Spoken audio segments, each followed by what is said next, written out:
Rated T for teen. Enough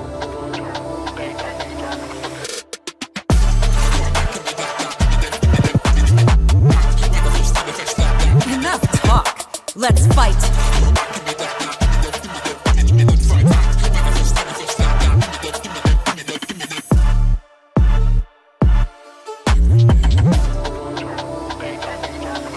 Open the gates.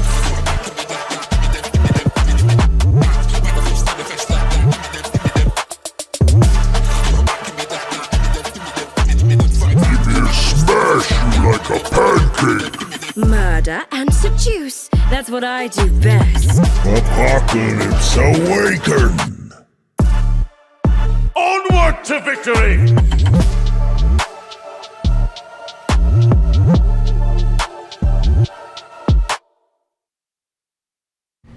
Hello everyone and welcome into the SMITE 2 Alpha Weekend 3 Showcase stream. My name's Isaiah and I'm your host for today. We're going to be breaking down everything that's going to be headed your way in SMITE 2 when servers go live tomorrow. And it's not just me by myself, I've got some amazing representatives from the SMITE 2 design team. I've got AJ and Pawn with me today to help break everything down. How y'all doing? Hello, happy to be here. Yeah, doing pretty good. I am super excited. I can't wait for players to hop into Alpha Weekend 3. We got a pretty big update for tomorrow for people to hop into, which is super exciting. And in case you missed it, earlier this week, we actually announced that our 24/7 closed alpha is going to be going in starting on August 27th. We're super excited about this next milestone for the game. You may have noticed that's a little bit after the initially planned release date that was communicated on some of the store platforms. That was towards the late July, but we're just going to take some extra time to cook. We've got a lot of feedback from the community, lots of things that we're going to be addressing, not only in this Alpha Weekend 3 that's going to be coming out tomorrow, but over the course of the next couple months. We've got a lot of stuff planned, guys. Like, I'm going through the list. There's a huge blog on smite2.com, and it goes over things like game feel and conquest pacing and controller and console feel and improvements to the active item systems and a whole lot more. And like, I'm just super excited for us to take the extra time to address a lot of those big points of community feedback for players to hop into before we hit 24/7. Yeah, the player feedback's been huge. Really been trying to take our time going through all of that and making sure we're covering as much as we can, being really detailed in our addressing it, responding to it, and prioritizing it. So that big blog post delivered by Alex Kilgoon. Yep. Shout outs to him for all the work he did on that. Pawn and I did a lot of the writing behind the scenes to help out with answering those questions and planning things out and just sharing as much as we can about the process. But we've done a lot on the project so far. We're really proud of where we come, but we've got a lot left to do too. Absolutely. And I know I can't wait for the community to see all the hard work that we've been putting in. So if you haven't already, be sure to head over to smite2.com to check out that blog post from Kilgoon. It's got a lot of details on our plans on what we're going to be addressing over the next couple months before we hit 24/7. There's going to be a lot of stuff that's in that blog post that we detailed that's going to be coming in Alpha Weekend 3. So we should probably hop into what people can expect when they hop in tomorrow, right? Oh, yeah. So let's get into some of the new features that we've been seeing the community feedback come into, and some of the stuff that's going to be coming in Alpha Weekend 3 tomorrow. First one, the T-screen. Its first iteration coming in for Alpha Weekend 3. I like how we still call it that. We probably should have a more official name. I think I've tried to call it Top Stats or...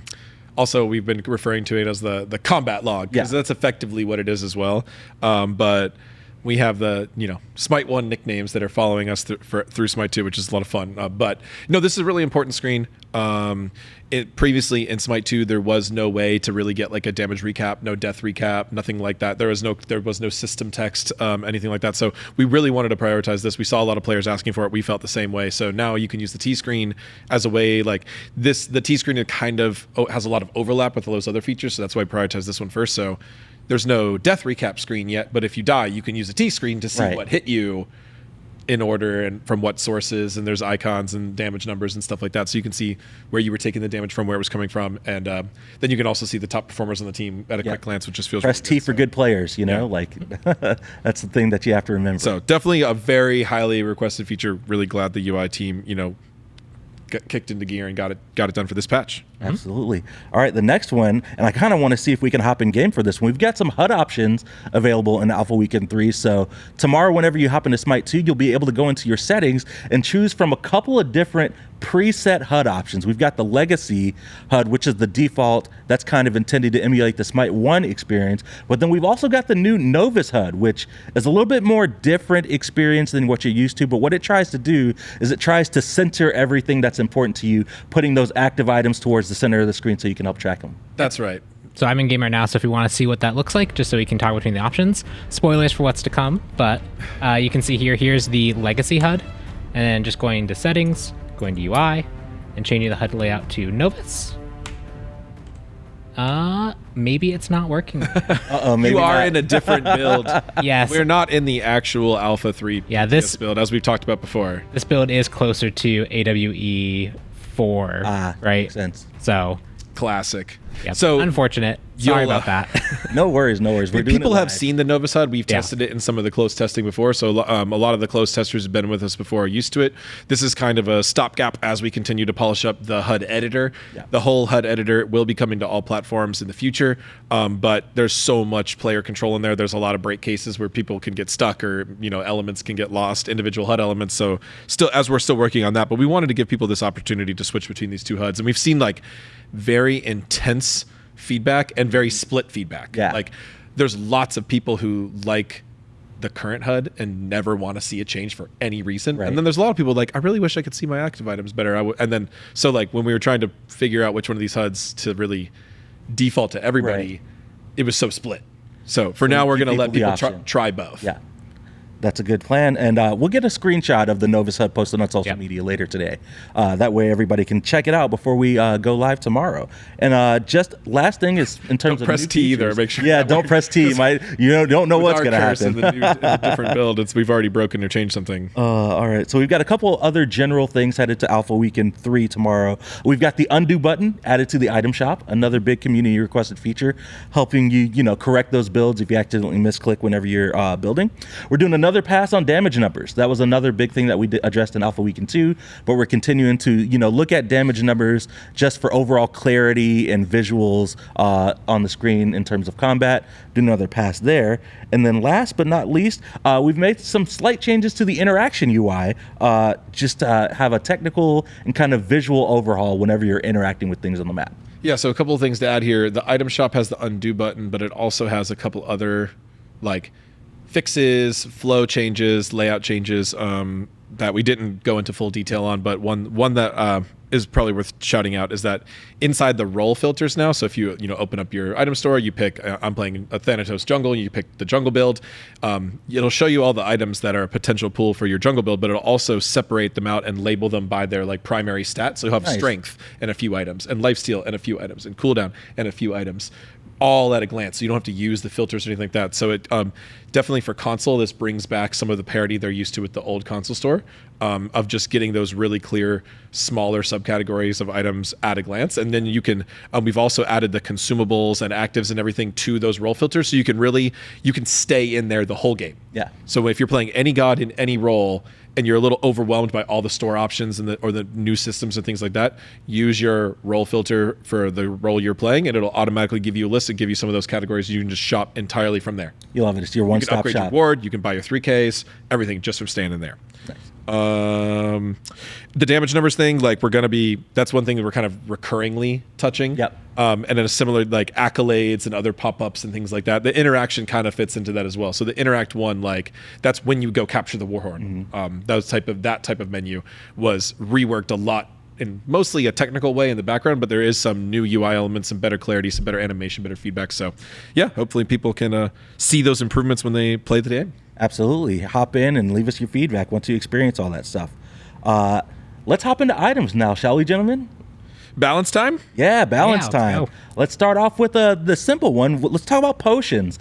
Potions really strong in the first couple iterations of the Smite 2 Alpha. So a little bit of a shift/nerf here for both the health nerf. potion and the mana potion. Yeah, it is a nerf. In general, we like that the potions are actually a lot more aggressive, a lot more useful in terms of like in combat they can heal you up quite quickly, and they can actually shift, especially early fights. But they were just a little too potent at doing that. You could have a fight just completely shift on you 180 with very little time to react because of just how quick they were. So we're just taking it down a hair. So from 7 seconds to 10 seconds, slows it down a little bit, gives you more time to potentially burst through it. If you're right about to kill them, you're not going to get to the point where they're going to just be completely out healing the damage that you're trying to do.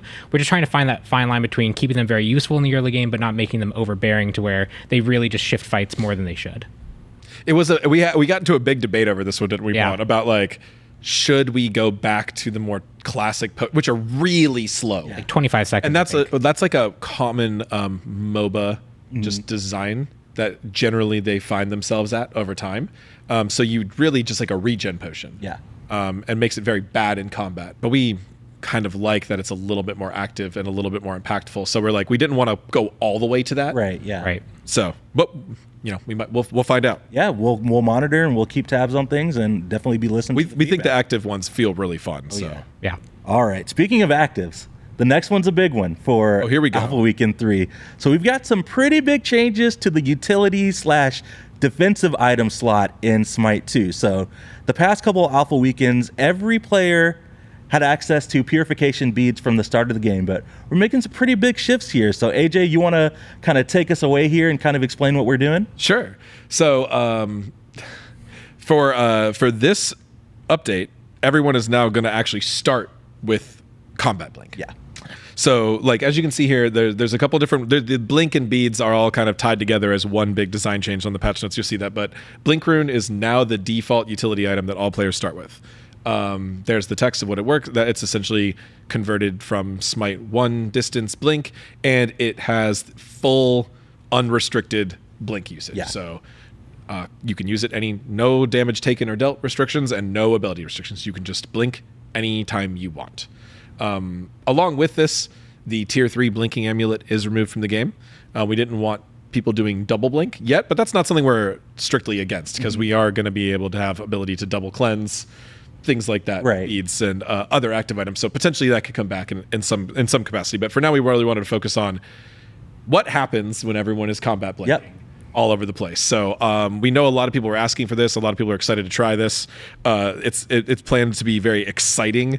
It's very intense, this type of gameplay, everyone blinking around. It adds a lot of dynamic options to specific outplay situations, 1v1s, team initiations, etc.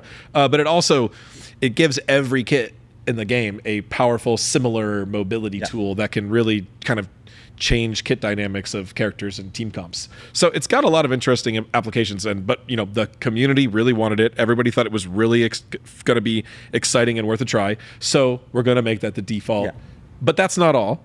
What's the next? Because there's a couple cascading changes. That's where I usually sit over there so I can look at Ponpon. But now I'm here. It's like I like to just have this conversation with Ponpon while I'm on the show, and just y'all are along for the ride. But there's some cascading changes that go along with this. So our first concern was like, we really gave everyone beads for very specific reasons, because everybody wanted them. Everybody needs them. A lot of people were struggling with getting CC'd, getting out of position, getting punished, and getting killed. So people want beads. So we're still going to give you the option. So there's a little bit of a kind of temp UI the way this works right now. It's not really final, and we're going to be expanding on that. But you can still change your so everyone's going to start with blink, but you can change back to beads. So beads is effectively a free upgrade from blink. So just double click or buy or input your controller button to upgrade from blink to beads at any time, and you will switch your blink to beads. If you can also switch back, but because this is temp, there's a little bit of a complexity. You just have to sell your beads for 0 gold, and then buy blink again for 0 gold. And you can do this any number of times you want, in any order you want, anytime you're in base.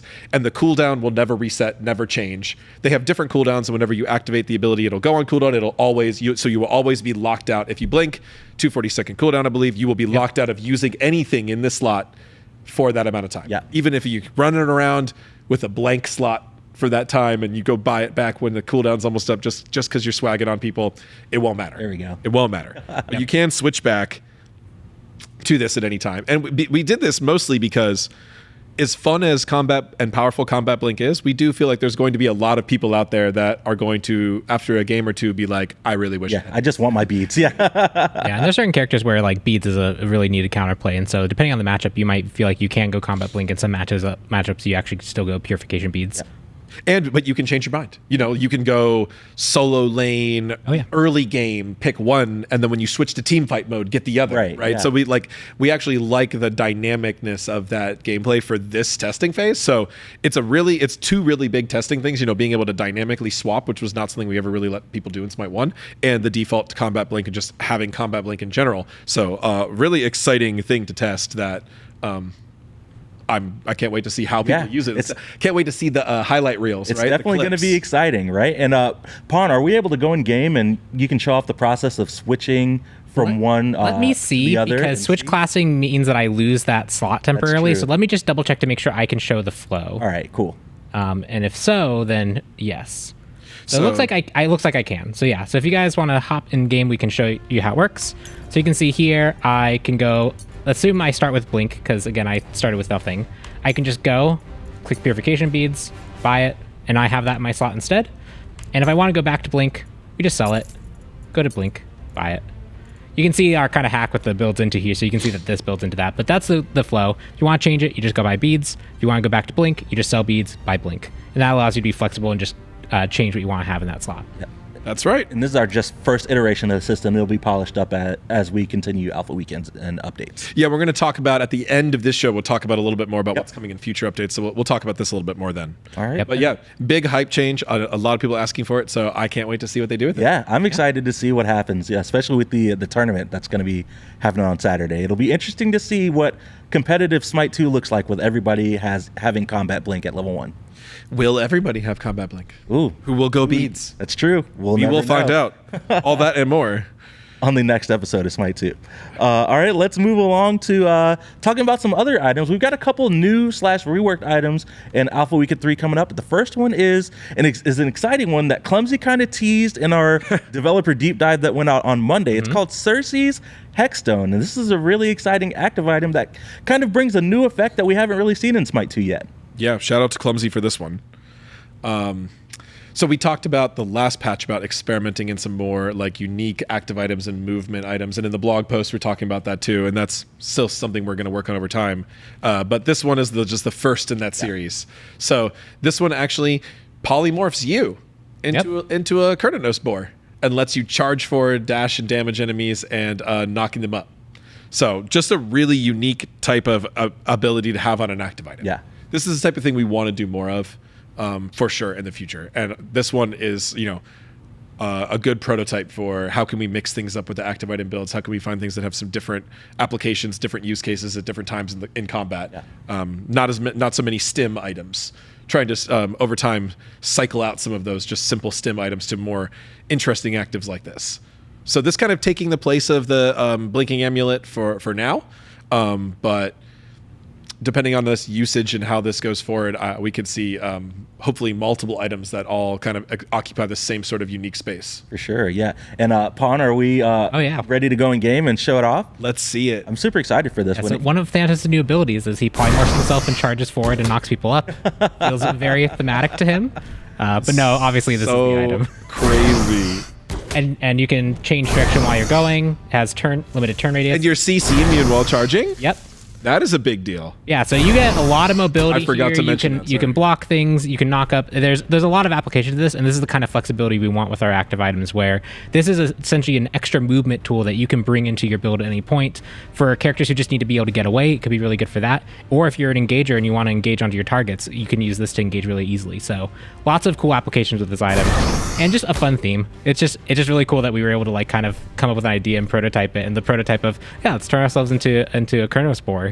So the just one thing to add about the theme is it's not just theme. It's not just for silly, although that's a lot of fun and a big part of it. But it's also about having clear transformation and clarity and a representation for what's happening. So one of the things we wanted to be careful about is adding more blinks to the game. So we had combat blink now, so we took out blinking amulet, and one of the things we were concerned about was just people just appearing with one frame with no warning or any sort of notifications or what's going on. So now with the can you blink wall a piggy? Looks like the tween might break it, but we'll see.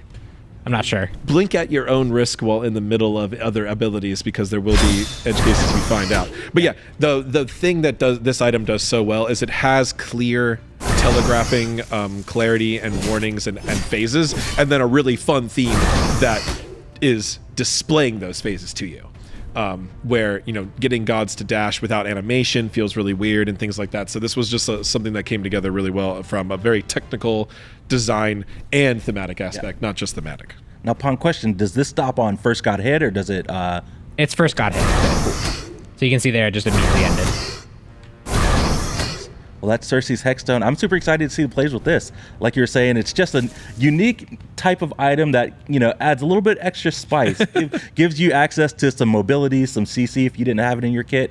Just splash it into your build and transform it into a board and see what happens. That's right. All right, next up, we got a little bit of a rework going here. So we're reworking Atalanta's bow and bringing back the return of a fan favorite item, Hast Fatalis, coming to Smite 2. A little bit different, though. In Smite 2 compared to its old iteration in Smite 1. Just a little bit. These are essentially directly in between Atalanta's bow and true Fatalis. So Atalanta's bow took you like 4 hits to get up to Fatalis speed or faster. We'll talk about that later. Hasten Fatalis, in a traditional sense, is just the first hit. We're going to compromise and give you 2 hits. Yeah. Yep. Especially also because this effect is a little bit temporary right now. We're still working through some issues with the actual amount of speed it gets you. So I believe as a melee character, when you get both stacks of this, you'll actually be moving faster when attacking than you will be when just running, which is a little strange. So the 2 stacks was pretty important to just making sure that you weren't zooming all the time, but you will be zooming. So this item has a little bit less stats than it was before, but you're really, if you want to really focus on that, you'll be zooming. Yeah. This is like, so the Cersei's was a demonstration of what we want to continue doing with active items and doing something new, doing something that's active at different times in different parts of combat, and something that's powerful and unique. And this Fatalis coming back is kind of a similar thought for passive items. Something that drastically changes the way your character plays, the way your character feels, has a very clear and impactful effect.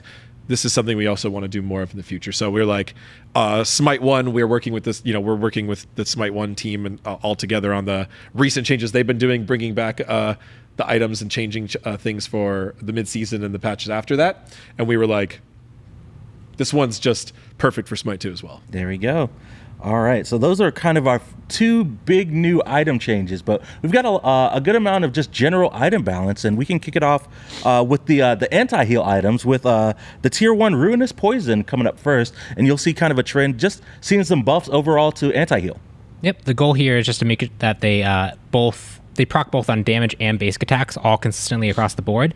We had some restrictions about some being only basic attacks, some being only ability, but with character flexibility, we just want to make sure that building it into anti-heal felt like it was a smooth and seamless experience. So now all the anti-heal items will apply on both cases, and that's the main change with this. Yep, so this is Ruinous Poison, Divine Ruin, and Brawler's Ruin, all seeing this exact same change.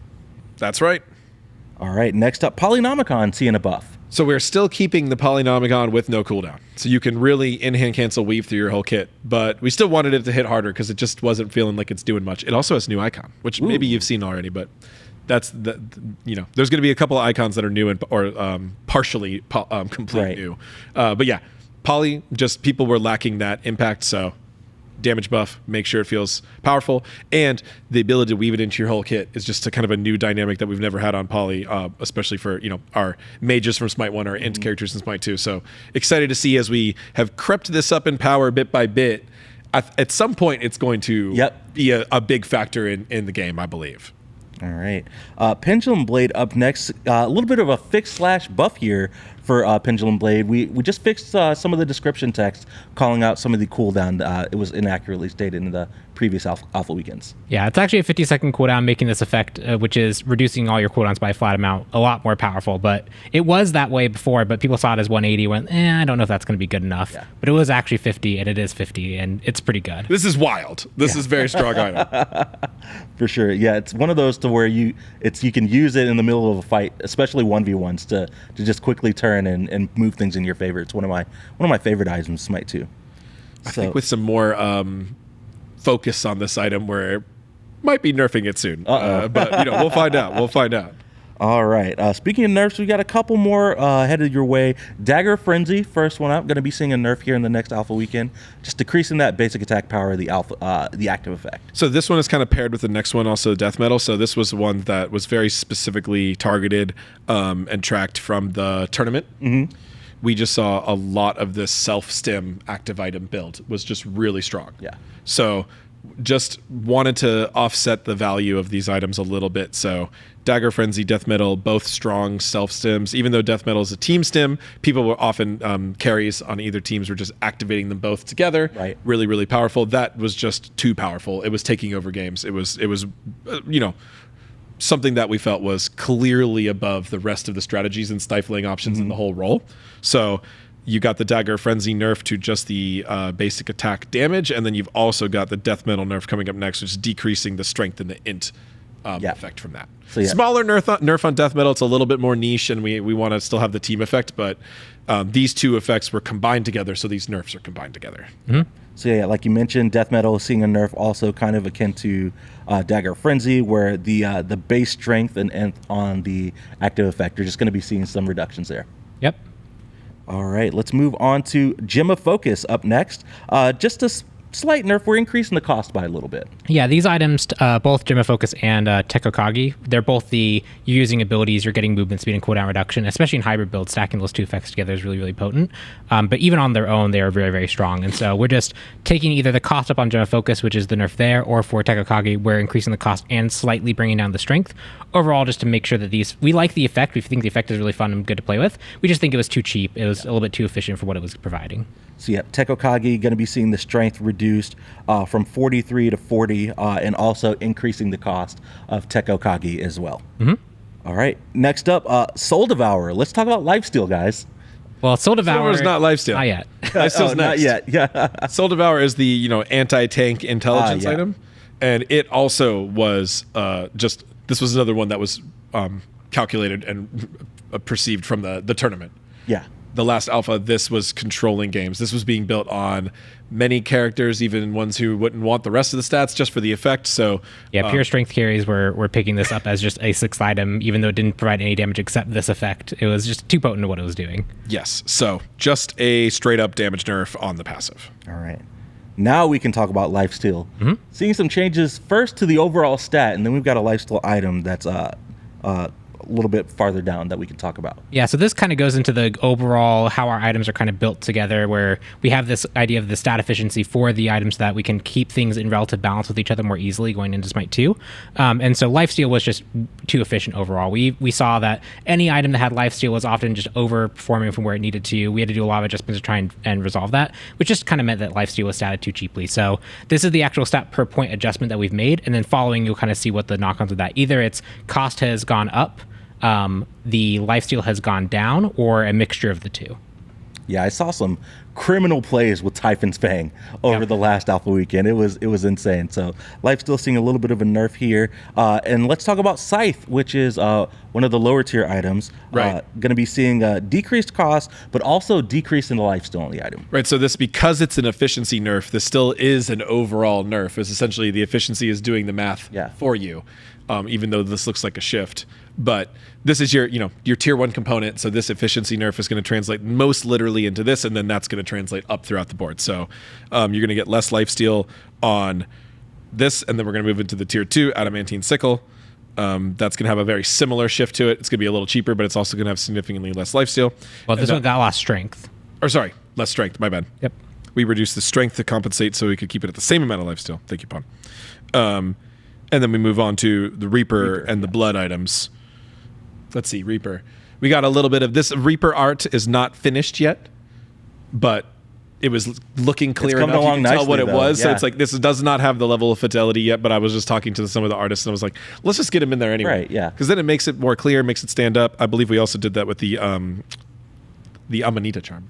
Nice. But yeah, decreased cost on this one, as well as decreased strength by a significant amount. and increased lifesteal. So this wasn't just an efficiency change. The other part of this is also that we want items that you're buying. If you're building lifesteal, we can splash 5%, 10% lifesteal on a lot of things, but that doesn't mean you're really building into lifesteal as a choice. So we also want to make these items more significantly investing in the lifesteal component. So in a lot of cases, they're getting some lifesteal here so that they really fit into this is why you're building these items, this is what you're going for, but it's going to come at the cost of other stats. So in this case, you can see a clear example of that. You're trading off 17 strength previously for 5% more lifesteal, but this item's now more focused in lifesteal than it was before. Right, exactly. Yep. We want to make focused items, not too much spread stat items that are good at everything. Yep. All right, and then we've got the blood items that you mentioned before, AJ. First up, Bloodforged Blade, seeing a little bit of a shift. Another lifesteal item, so decreasing the cost, big strength decrease, but increasing the lifesteal. Big strength decrease, because this item was also becoming one of them was just extremely ubiquitous, which is okay. You know, it has an active effect that we do expect a lot of people to want, but the value is going to come from that. It's going to come from the sustain. We didn't want it to also be one of the highest strength items in the game. That's just exceeding at too many different things all at once, right? That's exactly the space we're trying to avoid. All right, and then last up for items, Bloodbound Book. Be seeing another shift here. Another cost decrease with a pretty significant int reduction as well to go with it. Again, because this provides lifesteal, the efficiency is overall reduced as a whole. Right. All right. Well, that wraps it up for items. And I'm excited about this next session because we have a lot of cool changes coming to Conquest in Alpha Weekend 3. So, Pawn, I will let you queue up and get ready to hop in the game here, because the first thing we're going to be talking about is something brand new that if you're playing on the solo side of the map or the duo side of the map, maybe a little bit different over there. We've got a new camp that is replacing the gold chalices, the new rogue Cyclops camp. That's right. Hey, there they are. Yeah, here they are. Side jungles are fully returned, huh, Pawn? Yeah, we have camps over here to fight for, which gives both the duo lane and the solo lane something more to fight over, in addition to all the stuff they've had before. So I think duo lane, this has replaced one of the gold camps. Yeah. The gold camp became this camp. Correct. Yes. But only on the outer lanes. The middle lane still has the gold capture mechanic. Yes. We think it's really fun in the middle lane. We fight over it a lot, poke each other a lot. The outer lanes, we wanted something more combat-oriented, something with a little bit more value and more engagement to it. And the interesting thing about this camp is it doesn't grant experience. Just grants a larger amount of gold. And I'm 42 minutes to the map with no items, so you can see there, killing those 2-1s gave me 120 gold. And then killing this final one, there's 180. Yep, there's the cooldown cheats. But you can see this is a huge gold amount that you can fight over. And if you're competing with the other laner, you can also maybe pick one or two off and steal from your opponent, or there's just a lot of variety that comes with fighting over a camp like this that's close to lane. That's different experience than the interactable contention that you have around like the gold pile camp or the Warhorn. So there's a couple themes going on here. One is new things to Conquest. You know, we're going to try to have consistent new beats to Conquest pretty much every patch. Some will be bigger than others, but you know, something that changes your flow, what you care about in the game at various roles, you know, every patch. The other one is just, and we're going to talk about that more as we go through Conquest, just overall pacing and intensity and feel of the SMITE 2 Conquest map. So we wanted to add some more early game methods of advantage. Right. So something that you want to fight over, something that's going to lead to fights to kills, something that's going to lead to value and help you pressure a lead. Something that's going to feel like the Conquest mode is a little bit more intense, faster. Right. And for the Cyclops camps, they provide proximity gold, right? Not team gold. Not team gold. No. Correct. I think it is just for the person. Just gold for maybe as an assist rule. Normal assist rules, I would think apply to that. But no team-wide gold. All right. Awesome. All right. Next up, let's talk about jungle camps. So the first big change, we kind of teased this in the blog that went out earlier this week. Heard a lot of feedback about buffs dropping at Infamy level 1. So that's not going to happen in Alpha Weekend 3. Talk to me about this change. It's similar to the reasons I gave for the Cyclops camps, right? Making things more intense, faster, sooner, and worth more value immediately. This is going to continue to add to the dynamic of the value of the invade meta.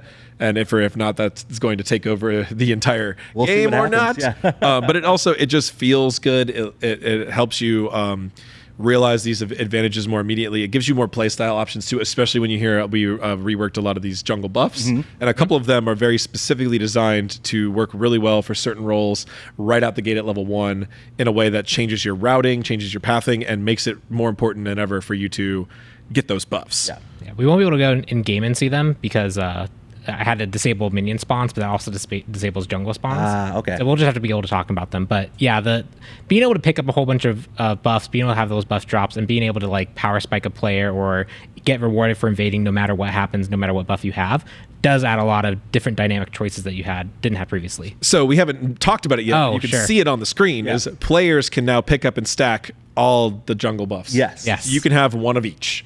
Like the good old days, Classic like the Conquest, classic baby. Conquest. You can have all the buffs if you want them. So that is a really interesting dynamic. If do you want to power spike someone more? Do you want to spread it out? How do you position yourself across the map and who gets what? And additional value For over invades. fighting against your opponent team for these. Yeah. So also, and it's just cool Yeah. to have a Yeah. bunch of buffs. Have a bunch of buffs. Yeah, it is awesome. So you're going to have the stacking rings like you have in the good old days, and it adds a lot of intensity to that early game. Nice, yeah. And then the last change that's kind of on the screen here, but the requirement for leveling up infamy for the camps has changed just a little bit, just to make it a little bit quicker to go from level 1 to level 2. Right. It's going to rank up faster. Yeah. All right, and then we've got a lot of buff changes. AJ, you kind of hinted towards lots of new effects for all the different buffs. We're not going to go into detail on every single thing because it's kind of a lot, but we did want to call out that each buff now has, at each infamy level, additional or compounded effects. So, And some of them have been reworked entirely. Yeah. Like some of them have different stuff entirely. So this one now has mana regeneration and the cooldown triggerable reduction, which is something that these are the things that have worked the best. Solo lane players generally want these things in solo lane, and it just gets better.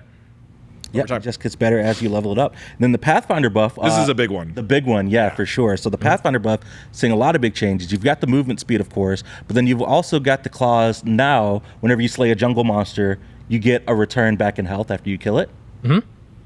And then as you upgrade it, which is the bigger one, you've actually got some additional pen on the buff, or not necessarily pen. Shred. Some shred. Ability protection hits, shred. reduce protections. This one is cracked. Yeah. This one is really strong. Yeah, you want to invade and steal this one so you can get to level 4. Even level 3 is really good, but like you want to get spike to level 4 as fast as possible. You want to stop your opponent from getting this because this is very strong. And this one is heavily encouraging junglers to kill this first at the very beginning of the game. There's also some adjustments to initial spawn times and making sure these spawn when lane minions meet, so you're not behind. But like, it does benefit you to kill this first. You don't, I guess, have to because it's sustain. It's not necessarily clear speed. It's movement speed, but this is something that you might want to start at now more frequently as a jungler, where previously people had maybe weren't really sure where to start or what really junglers' initial role was supposed to be. This helps focus that. Yep. Cool. All right, and the inspiration buff is up next. You've still got the +4 strength and int per ability hit, but as you level it up, you're actually going to be getting a new fun passive where nearby minion deaths store a soul. Whenever you hit an objective or a jungle boss, you fire all those souls at the target, dealing 15 magic damage per soul, which is... Yeah, this is like hidden hog built into a jungle buff. So I'm really interested to see how people feel about this one. So, this would be potentially really good for the support or the carry, depending on how you want to play it on your team comp. But you're going to be rewarded with direct stats by damaging your opponents, and then you're going to be able to play this little mini game to try to build up stacks and then take an objective at the right time. Be careful not to waste it, just going in. If you're just trying to bait and reset repeatedly, go for your fire giant, this will get consumed, so you have to kind of watch out for that. Yeah, and this is also good for towers too. Like, so in the lane when you're farming, you can push a tower and use that big burst of damage to get it below the pip threshold that drops those gold things. Oh, yeah. Push the tower more. So there's a lot of applications both in lane and then once you transition to late game, helping you push phoenixes, helping you take objectives more easily, stuff like that. That's really cool. All right, and then the last buff on the map, the Costic buff. It's got that still effect where attacks and abilities apply that poison that deals 2.5% max health over 3 seconds. Yeah, just some minor really damage number changes to this one, and then it gets better and it starts to heal you a little bit as you rank it up. So not as many big changes. We've been really happy with this one. Yeah. Yeah. So we didn't really if it ain't broke, don't fix it. Cool. All right, and then the trinkets buff. We've got a buff here. You still got that shield, but then it of course increases as you level it up. You know, max 900 shield HP is insane. So. Yeah. The notable thing here is, again, level 1, it drops immediately at the start of the game. So if you choose to go get these early, it can help you absorb some damage from jungle camps, or you can go into lane and gank a lane if you are farming these with that extra health shield, which can be the difference between being able to like continue a dive or not. Yeah, mid can come back and get these relatively easily too, and then play really aggressive when they get back to their lane. So there's some really cool things you can do with it early game. Cool. And then the trinkets buff, of course, drops from the harpy camp. The harpy camp seeing a change in Alpha Weekend 3. This camp is now always going to spawn one big harpy with 2 small side harpies.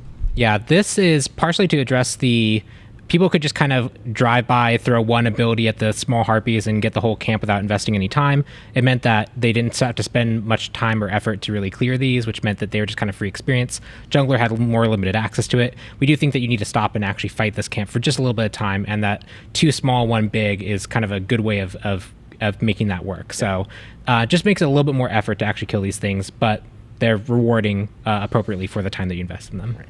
Some things are conventional because the design just works the best. You know? Right. So like the standard jungle camp layout like that just does work really well. Oh, and this also addresses some invading notes as well, right? Because if you wanted to invade, you could go into the back of these and just immediately burn one ability. Now you're going to have to invest more time, which is riskier. So there's still payoff for invading, but it's now a little bit more... a little bit more difficult. A little bit more difficult. Yeah.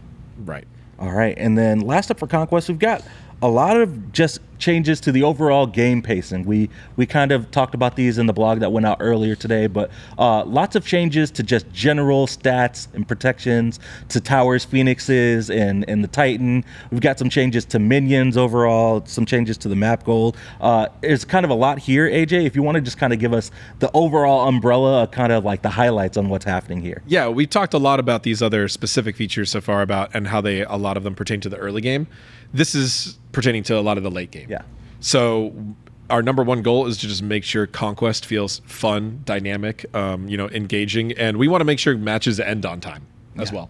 A lot of matches were running a bit long in the previous test, so a lot of these changes are here to help you, pressure your early leads more, make them more meaningful, make them more valuable, so you can, turn that into a win, and as well as to increase the speed at which you get to endgame and get to full build. So that's what these general gold increases are going to do.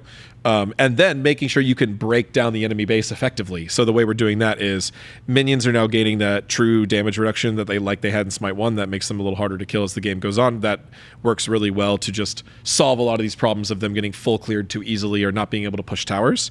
And then phoenixes especially are getting a pretty big nerf, so those can be killed easier. Towers getting a smaller nerfs, but still being nerfed, so those can be killed. Titan getting some nerfs. That guy was swinging. Oh yeah, in the last alpha tests, like real hard. So some nerfs there, especially the penetration, so your tanks can tank it. And then finally, Fire Giant buff being a little more rewarding, because we had a lot of games that we were observing where people were taking Fire Giant and then not really converting into anything that big after it. So we wanted to make sure like that was valuable. So a lot of changes here to make sure these games are fast, fun, impactful, and you're just getting objectives down and then getting the dub or the L and there you moving go. on. Yeah. And a side note too is, because a lot of things are now easier to kill, they're more accessible to kill. We do have a lot of built-in things like Fire Giant getting stronger each time you kill it, or every Gold Fury gives your team a bonus. And so those being now more accessible and be able to come online more early means that you can also use those effects more often. You're more likely to have 2 Fire Giant buffs where they've stacked and increased in power by the time you actually get to end game, where maybe before you only had 1. So this compounds even that accelerated endgame stuff that we've already implemented. All right. Well, let's move on to gods next. And the first couple things we're going to talk about in the god section are kind of just overall kind of base. The first one, that line. Yeah, the first one, it just says TTK changes. Oh, we're going to talk about TTK changes? Right, yeah. More? Smite players don't want to talk about TTK changes. Nah. Yes, they do. They really do. They really do. Yeah. And that's okay. We do too. Yeah. So we talked a lot about it, about Smite 1. We worked a lot with the design teams across Smite 1 and Smite 2, thinking about what's going to feel best, what's going to work best. And people have been hyped about it in Smite 1. Yeah, a lot of really great feedback after the 9.5 revert. Now, our Smite 2 TTK was already a little faster than the slow Smite 1 TTK. It was already faster than that. It was somewhere in between. But in seeing a lot of the feedback from the last alpha test and the tournament, and some of our discussions with testers and ambassadors and pros, and seeing the reaction to the community hype around the Smite 1 changes most recently. So we're going to be speeding up the early game TTK of Smite 2 as well. And this was something that we also felt like we had in the earlier alpha tests of Smite 2, but through some various balance and changes across a lot of different things, we kind of slowly crept up to actually making the early game TTK too slow again. Yep. So we wanted to undo some of that. So sorry, Pon, anything else to add? Pon was the architect behind this, but that was basically all of it, right? Is we didn't go nearly as far as Smite 1 did, because we already had significantly less protections overall. Our health values are different. The gameplay balance of like what stats provide and how the scalings work is also a very different experience. So we only did the 25% of the base health to really target that early game lethality. And again, as AJ mentioned, we had more lethality in the early versions of Smite 2. That's something we liked, but again, over time, implementing new item effects, giving new counterplay, balancing characters, we saw that some of that crept up to being a bit slow again. So this is kind of returning us back to where we like Smite 2 to be in the first place as well. Let the bodies hit the floor. I know, right? All right, the next one is another big one. We've done a pass on CC to just kind of reduce CC kind of across the game. So got some changes to diminishing returns, and we've done a pass on a lot of gods in their CCs to kind of reduce the timing. Yeah, I think this covers two major points. I think the first one is with everyone not having beads by default, right? We had the assumption that everyone had beads. Now that assumption is not true anymore. CC, we had to look at holistically. And one thing we wanted to do is make sure that CC effects are just kind of a more consistent experience across the board.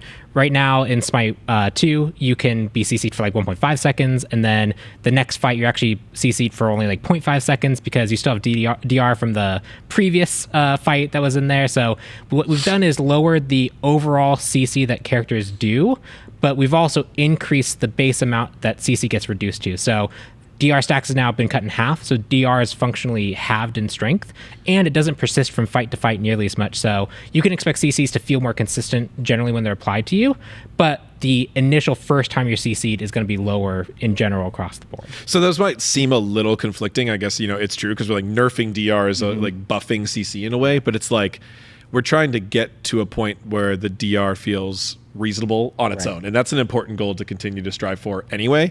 And the previous Smite DR was extremely intense, especially in that duration, and it was mostly that way because of legacy reasons. We didn't necessarily think that was the best design, so we wanted to address that. But then because of all the other things Pon mentioned as well, like we wanted to bring down the floor CC or the base CC durations for a lot of gods, especially the ones that, there's going to be little bits of difference, some more than others, like Ymir still going to keep his notable feature as having one of the longest stuns in the game. Like that's still a Ymir thing. We didn't want to set him super low to some of the quicker, faster stuns that DPS characters that maybe don't deserve to have as long of a stun. So these weren't all exactly the same. Yeah, I think Ymir's like a 1.5 second stun got reduced to like 1.25 or like 1.3. It's a lot. Over proportionally, he still has like 80 to 85% of his stun, whereas Zeus went from 0.75 to 0.5, so he lost 33% of his stun by default because he is a DPS character that has a lot of AoE potential to stun and can multi-stun. Like, so we've taken the character into account when we've also done this adjustment. So it wasn't like every single character just lost 0.25 and that we called it a day. We looked at each character individually and what they provide to a team. Right. Yep. So DR is still important to not have just like infinite CC chain type of problems. But it's going to be less intense, so more consistent, and then everything's going to be nerfed off the bat, so also more consistent. And then if you go to smite2.com, we've got all the details on all the individual changes for all the CCs on the gods listed below for you all to check out. Nice. All right, so we've got 3 new gods headed to Alpha Weekend 3, but before we get into them, let's just talk about some general gods for, the existing cast. And first up is Anhur. So not necessarily balance here, but the team did a lot of work on just like visuals and timings for Anhur that we kind of talked about in the blog on Tuesday, but just making him feel better. It's very good that we really want to put these on the patch notes. Right? We want people to know that this is an extremely important priority to us, these types of things. Yeah, and so we're mentioning this so that we know that you guys know specifically what to look out for, so that you can give us feedback, so that we know, like, did we actually make this character feel better? Did we actually do what we were supposed to be doing here? We could just kind of say generically we made on her better, but we want to point out very specific stuff that we've done so that you know, like, oh, does shifting sands feel better? Oh, does impale feel better? Do the audio cues and the visuals better matches audio throw timing? Does that make a difference? And so definitely play on her, definitely see how he feels. He's one of the characters that we've also used as like a good benchmark character because he has a very tight combo window where when you leap, you want to pillar and impale, and any delay in that, he's been like the go-to character where it's like, is there something sluggish? On her's going to expose it. So definitely play on her, see how he feels. And yeah, that's what the purpose of the alpha is. We'll definitely be looking forward to all the feedback on her, and if he feels great, we're going to be using him as an example for, you know, doing a pass on timing for the rest of the cast. Next up, we've got a buff for Anubis coming in Alpha Weekend 3. Death Gaze, the ultimate, going to be seeing a damage increase. I love a good Goobus buff, as everybody knows. But yeah, he just felt a little underwhelming in the tournaments and in the previous alphas, and just wanted to make sure that this ability is actually really doing what Goobus needs to do. So that int scaling, although looking like a relatively small amount, over the number of ticks he can get in this ability, because this is the tick damage that's being buffed here. Yeah. So that base damage and that scaling damage is going to add up a lot, and you're going to be hopefully getting back to more like what you could do in the old days of the Goobus. All right. Staying in alphabetical order here, Athena going to be seeing a nerf. Athena really strong in the last Alpha Weekend. So we're going to be seeing the reduction in the taunt slow by 40%. This is more of a shift, because in some cases it'll be a buff, some cases it'll be a nerf. But one thing people noticed was you taunted Athena and that target didn't really move. Mm-hmm. They felt like they were kind of stuck in place in contrast to Smite 1. So this is just reduce the taunt slow so that they actually move a bit more. In some cases, that means that they're not going to be basically stuck in place for your team to fight. In some cases, they're going to be displaced more. All right. Next up, Kul Khan, seeing a few buffs here for Alpha Weekend 3. My snake boy, I love him. So he's a mana character, right? So he kind of had high mana costs, but it's like if he's going to gain the benefits of his mana build, he has to have normal mana costs to feel that, right? So like you were bringing proportionally high, which was actually, I think, hurting his intended theme. So those are small buffs, that's not a big deal. What we got to look at here is the whirlwind numbers. Oh, yeah. And just like I said for Anubis, these might look like small changes, but when you add up all the ticks, this is a pretty significant buff. Yeah. So again, Kul Khan was kind of just not doing what people expected him to do. He wasn't meeting his traditional role expectations of a mage that can clear wave very well. So we wanted to make sure we increase that to make him feel like he needs to feel. Nice. All right, next up, Ymir, seeing a buff here, to Frostbite, the passive, increase in the damage here. This is the damage reduction. So when you have Frostbite applied to someone, they deal less damage to you. Ymir is an interesting case because he's a good example of, like, he had the highest base health in Smite 1, so he was just naturally tanky by default. And we've moved toward the base stats being closer to each other with some adjustments, but letting the kit really shine for what the character is supposed to be. And because we've lost so much of his health, we want to bring this aspect up so that when you have Frostbite on you, you are going to noticeably feel that you're dealing less damage to Ymir. That helps him fill his role as this frontline, in-your-face bruiser who is just constantly on you. I also love how when you go full face punch Ymir, this also helps you stay kind of tanky even when you're not. It's not going to be as impactful, but this is a cool way that we can put some tankiness on Ymir's kit in an untraditional way that still feels like it fits into the face punch build. Yeah, so even if you go on attack speed crit, you still got a little bit of that tankiness. Right. That's great. All right, next up is Fenr, another top performer in the past Alpha Weekends, seeing a couple nerfs here to Seething Howl and Ragnarok. Yeah, this god's strong. Yeah. In Smite 2. Yeah, straight up. So Seething Howl, a big strength nerf, all skewed towards the late game because that scales up. A lot of times with these types of stat stems, we usually do that with the rank 1's pretty impactful. If the rank 1 is like 5 or so, that's maybe could be considered balanced, but it makes the ability really unexciting to get, especially the first rank of, and then these are often left to rank up later in the game. So like you often see the higher starts, but this one was just scaling way too high. So that's coming down a lot. And then a bit of a cooldown increase on Ragnarok, although he might still be feasting on those combat blink players not having beads. Yeah, that's true. You want to have beads. And Fenr can have combat blink, and he can combat blink while he's a big dog. Oh, yeah. and That's scary. You don't have beads. So we thought about the dynamics of Fenr a lot. Wanted to get a little nerf in there, but I'd still be watching out for Fenrs. And if you're playing against a Fenr, maybe think about switching. Yeah, getting beads, starting out. All right, next up, Chalk is up next, seeing a nerf as well to Rain Dance. Yep, just this makes him really hard to box in a lot of cases. He's very anti-carry or someone trying to box him. And we just wanted to make that a little bit less extreme. Still a very strong strength of his, still really good. Obviously, 25% and 20% attack speed slow is still really good, but just taking a notch away from that.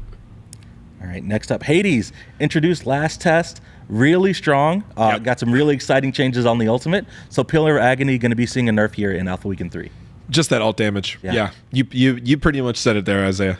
Yeah, also the protection's being pretty significantly reduced too, because now he can relocate, he can use his 3 inside of it, he can silence people. He doesn't need nearly as much defensive capability as he had previously, so double nerf there. He still feels hard to kill. Yeah, harder really to kill. good. Yeah. All right, Soul is up next, also introduced in the last test. Kind of a buff fix for Soul here. Stellar Burst is now going to grant haste. Yes, Soul. so this is a feature that was there in Smite 1, wasn't ported over to Smite 2. Soul's AO2 is a very unique ability with a lot of very hidden, small, subtle things. And this was just one that we missed, and it makes it feel better to cast as a whole. Oh, yeah. All right, next up, we've got another fix coming up here for Neath. Broken Weave's going to be fixing some issues there. Just a text issue. Yeah. But this text issue spiraled into a whole bunch of balance issues and debating about magical and physical damage and the entire, fabric of the universe. But no, shout out to the ambassadors for helping us catch this one and really clarify what was going on. Neath has some really unique int versus strength build options in Smite 2 that really have her play like a completely different character, which when you go into it, make her different abilities better. Yeah. And the main point was detonating weaves is like her int mage style build, and her passive said that it did physical damage. So that was confusing people because they're telling me this is what I'm supposed to do with this build, but the text here, but it wasn't actually doing physical damage. It was dealing magical damage all along, but it was very confusing that was kind of like talking people out of it and making the kit feel strange and muddled, which is correct until we fixed it. So hopefully this is a lot more clear now. So build strength, be a carry, focus on your basic attacks, or go int. Be a caster. Maybe play mid lane and play that weave spawn and detonate minigame for big AoE damage, and that hopefully will feel a lot more clean and clear now. All right. Well, that wraps it up for changes for the existing cast. Let's talk about some of the new characters being added to Alpha Weekend 3. We've got 3 coming up for, starting tomorrow. We've got Thanatos, the Morrigan, and Hecate. Talk to me a little bit about the additions this round for the Alpha Weekend. Any specific thought process? Any general excitement about the characters? Very exciting characters across the board. Yeah, Thanatos being another jungler is going to be really exciting. That was something that people have been asking for specifically, is another character that could really do the jungle role very well. Thanatos is exactly that. He also was a good candidate because we needed to get flight tech in. We have a lot of characters that fly. We hadn't built anything for that yet, and so he was a really good candidate for that. The Morrigan, another character that we've actually talked about a few times on the shows before. We've had a working version of her ultimate since like the very early days of Smite 2's development. But this is the patch where we really pushed it forward, ironed out a lot of the bugs that we had with it, really made the flow of it correct. Obviously, we've fixed as many things as we can. It is a very complicated ability as a whole. So I'm sure people will get into it. Oh, yeah, we'll get into it. People will find cases, but we wanted to make sure that she was in this test because building her really early means that we're forced to do a lot of things that are good for the game. Like she had an issue where she was slow to replicate when she transformed. That forced us to look at our entire network backend to resolve this case that just makes the game better overall. So getting her in early is just nothing but good for the game. Replicate is a technical term for when multiplayer information is sent from player to player, right? So like something happens on your machine and before the other players see it, that's the replication. So yeah, there's a lot to consider with this ability. And then it's finally time for Hecate. Hecate, first all-new goddess for Smite 2 exclusively. I'm super excited to hop in game. So let's kick things off with Thanatos. Pawn, you ready to show us off Thanatos in game? We've already seen a little bit, some of those combos that you've been showing off. And we got the highlights here on the screen. Yeah. So yeah, we can hop right into game. So Thanatos, a very successful character in regards to being able to really focus on a target, execute them, hunt them down with your 2, just get in people's face, burst heal up, and just snowball a fight really effectively. And so that's something that we wanted to preserve overall for Thanatos. And then the things that we've decided to amplify up for Smite 2 are kind of in that vein. So the major changes that you're going to notice are his AO2 now has an extra damage bonus effect that happens when you when the target is in execute range. So when you activate this, you're not only getting that penetration, but you're also going to make it so that you deal a flat 15% increase, which is incredibly good for crit because that just multiplies with crit. It means your death scythe, which is percentile health damage to the target, is now just more. It basically turns your scythe into an execute. Scythe into an execute on its own right. So very strong ability. Just lets you continue down this road of chasing down targets. We've also done some things like increase the speed of the 3, so you actually get this off more quickly, so you can use this as more of an in-hand cancel type ability as well. And then for the ultimate, we've actually we've reduced the root duration when you land. The root's really important. Make sure you don't run past your target after you land, but it was 0.5 seconds in Smite 1, now it's 0.2.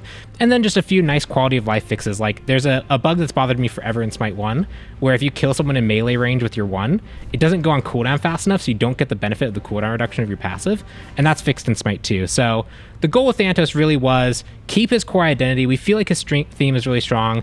Adding a lot of extra stuff to his kit would often move power away from the things that he really excels at. And so we just wanted to make sure that he felt as smooth as possible. And if you're a Thanatos main, you're coming into this and feeling like this character is just smooth, flows really well, does the things that you like, with that little bit of extra stuff to highlight his gameplay, like that bonus damage on the 2. Yeah. One of the most popular Smite 1 gods of all time. Oh, absolutely. I played so much Thanatos. Amazing artistic portrayal and just a really clean kit that feels great to use and really hype and exciting plays. The other big change that's on Thanatos is he doesn't use mana anymore. I know, right? I was going to call out. He just doesn't need it. He just doesn't have it. Just doesn't care about it. Yeah, we've also played a little bit with the amount of health that he does lose and how much he generates as well, just to make it feel more like the resource that he's burning through and regenerating more rapidly as well. But yeah, just cool. It's kind of just it's a little bit weird, but it's cool to see just no mana bar. Right? He's got a new anim posture when he activates his 2 and flies around. He gets kind of spread wings while his 2 is active. Yep. And just his wings overall, like his model got a lot of really cool updates. Like people noticed in our flash tests that his scythe actually has different material work on it done, and it's been updated. His model overall has different material work. His wings look fantastic. Just overall, just a lot of really nice things. Scythe weapon just still unbeatable for video game character coolness. Like Scythe weapon characters are always super cool. I can't wait for everybody to hop in tomorrow playing some Thanatos. And I can't wait to see Thanatos picked up in the tournament. If he even gets through, I expect him to be banned a lot during our esports on Saturday. Well, yeah, but, we've got up next another character. One other small thing. And this is going to be more true with the Morgan, because obviously the Morgan, her ult, she transforms into gods and interacts with all the new Smite 2 systems. The execute reveal has one additional application, which is it does show people in stealth bushes. Yeah. So if someone is trying to hide from you while you're in the air, or you're just chasing someone down, they cannot escape you by just hiding. We are talking also about making that see-through stealth truly as well, but that's something that won't be in AWE3. We're still discussing that, so let us know if that's something you guys want to see. Yeah, give us that feedback. All right, up next, the Morgan. Let's talk about the Morgan in Smite 2. Yep. This goddess just has so much, technical work that goes into her. And one of the cool things we'll find out when we get to Ultimate is that the new systems of Smite 2 play with this character in some really interesting ways, to put it short. Yeah, so overall the Morgan, a lot of the focus has been on the ult, and when we first implemented it, our main goal was copy the other character exactly. And then we're going to start figuring out what exception rules we want to have. Where in Smite 1, a lot of the rules that she had was kind of forced because of how we could copy the character and make it work. We started from a fresh slate. And so when you transform to a god, you'll get their abilities, and you'll get them with cooldowns reset like you expect. Right. But you'll also get all their items. And because active items exist, you get their active items, and their active items will have no cooldown.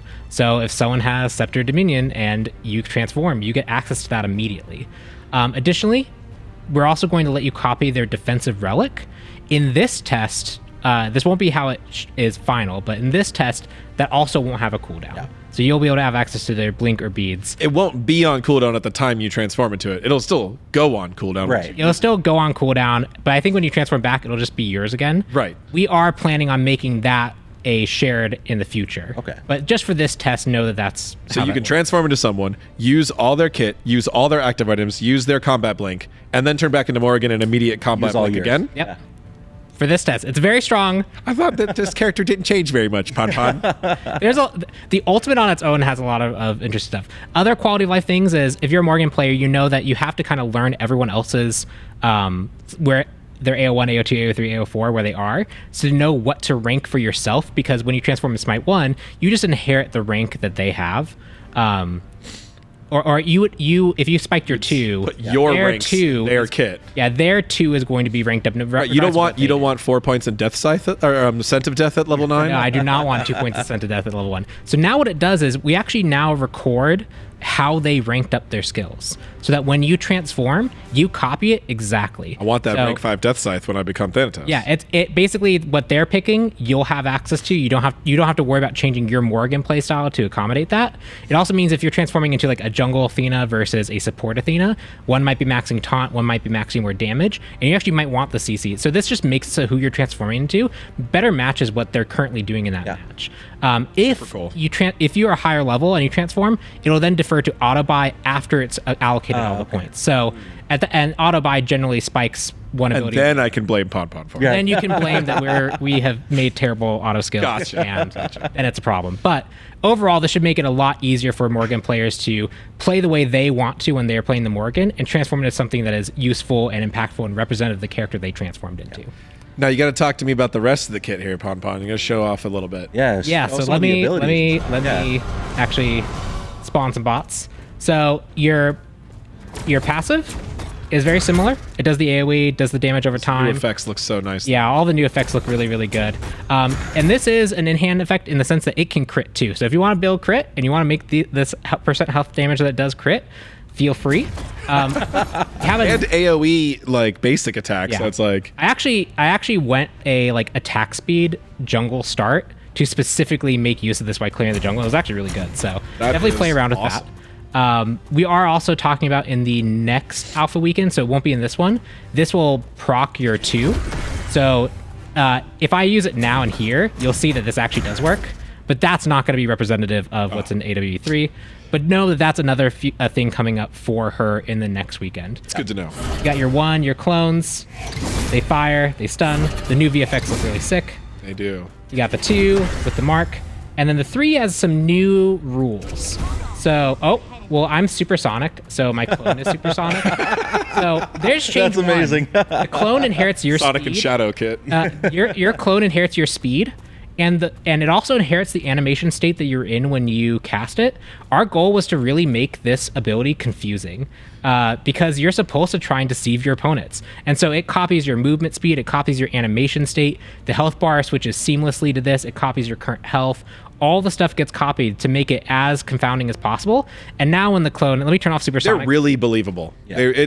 People are falling for it. Yeah, and now the clone when it gets hit. So let's see if I can get these. These Ymir bots will not attack, but maybe I can get basic the tower to hit attack. If they just basic attack, you could throw them in front of them. it.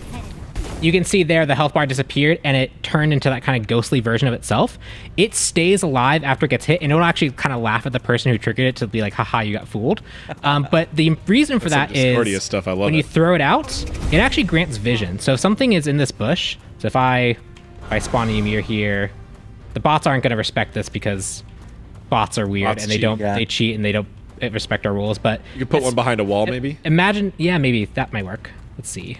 This So provides these are vision. like these are wards essentially. These are shootable wards. There Yeah, you so you can see again, Supersonic is Sonic back. again. Hey, Fire Giant. Yeah, the fire. Fire Giant got confused too. He turned around. Yeah, he was really. Even he fell for it. But this Idiot. lets you scout out bushes. This lets you scout things. You can throw this in a lane, and again, it is very convincing. People will get fooled by this. If you're running forward, it's really hard for them to actually see that moment of where it changed. So we looked for that kind of improvements to make sure that the base kit felt really good as well. So even though there's no like straight up ability rework on this kit, you can see there's a lot of really cool technical things Yeah. that have extremely impactful gameplay results as well. Yeah. So this character, I think, keeping her reputation for skill ceiling and complexity in a very interesting and unique ways, and shout outs to the engineering team for taking care of her really early and thinking about this from the beginning of the whole game is essentially designed around making sure we could do this ability in a good way that will serve us well for years. Yeah, shout outs to Josh especially. There's a thread that was like 100 pages long of oh my god, just descent into madness with programming of all the edge cases that can happen here and what they had to do to resolve this stuff. Just I want to make sure that I shouted out that because this was the ultimate is just a huge undertaking in general. Absolutely. It really ultimate work with bots. I was gonna say we didn't actually transform yet. You turned into Ymir bot. Yeah.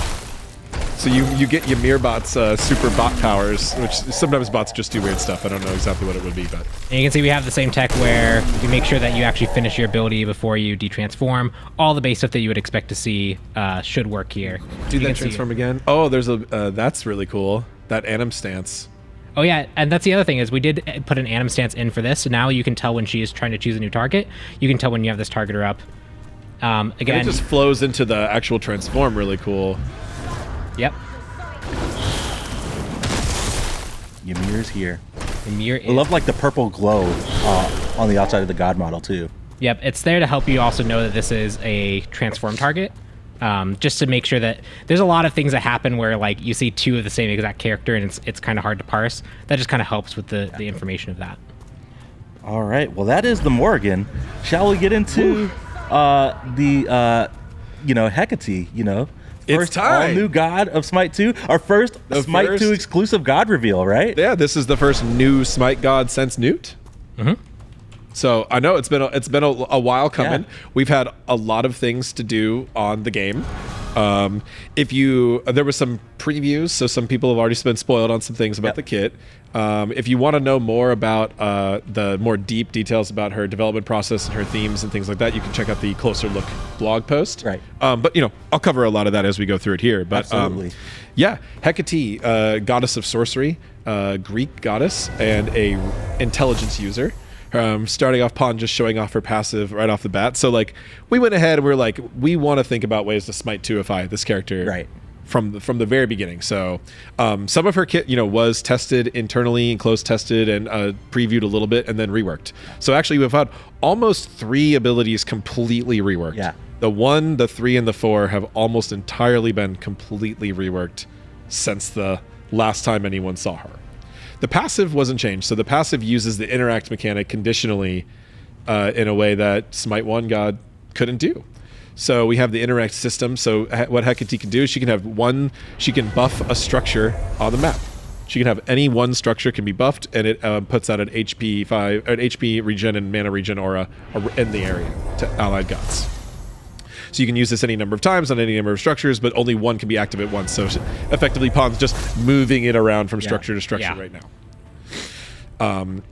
This passive also has another component that is especially, this is some real eldritch magic stuff. And that is really what I think thematically, Hecate is something people wanted from her. This is also just a really, it's asking a player to do something very different and new in a passive in a way we never have before. Right. So Hecate's passive mythic ritual also lets her interact and perform a ritual with an allied god, but only if that allied god has killed an enemy god recently.